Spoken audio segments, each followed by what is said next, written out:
রমজান মাসের প্রধান আমল হলো রোজা রাখা। রোজা রাখার চাইতে এ মাসের বড় কোনো আমল হতে পারে না। রোজা রাখা রমজানের সুন্নত না মুস্তাহাব? ফরজ। ফরজ মানে হলো আল্লাহর সেই নির্দেশ, যেই নির্দেশ লঙ্ঘন করলে জাহান্নামের শাস্তি অবধারিত, জাহান্নামের শাস্তি এড়ানো যাবে না, যে নির্দেশ মান্য করা আবশ্যক, এরকম একটি ফরজ। ইসলামের স্তম্ভ কয়টা ভাই? 5টা। নবী করিম সাল্লাল্লাহু আলাইহি সাল্লাম বলেছেন, বুনিয়াল ইসলামু আলা খামস।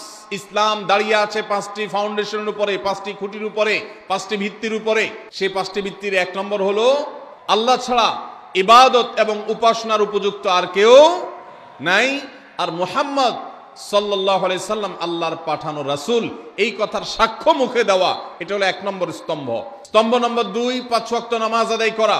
স্তম্ভ নম্বর 3 যাকাত আদায় করা, যাদেরকে আল্লাহ সামর্থ্য দিয়েছেন, সচ্ছলতা দিয়েছেন। স্তম্ভ নম্বর 4 হজ করা। স্তম্ভ নম্বর 5 রমজানের রোজা রাখা। তাহলে রমজান মাসের রোজা রাখা এটা শুধু ফরজ না, মৌলিক ফরজ। ভাইরা আমার, তাহলে রমজানের প্রধান আমল রোজা রাখা। এই রোজা ইচ্ছাকৃত শরিয়া গ্রাহ্য ওজর ছাড়া ভাঙা জায়েজ নাই, হারাম। যদি কেউ ভাঙে অথবা না রাখে সে ফাসিক। অতএব এই রোজার চর্চা আমাদের করতে হবে। আল্লাহ আমাদের সবাইকে তৌফিক দান করুন। আল্লাহ তখন ফেরেশতাদেরকে জিজ্ঞেস করে, এই ঘটনা কি? খায় না যে? খায় না কেন? আল্লাহ রোজা রাখছে।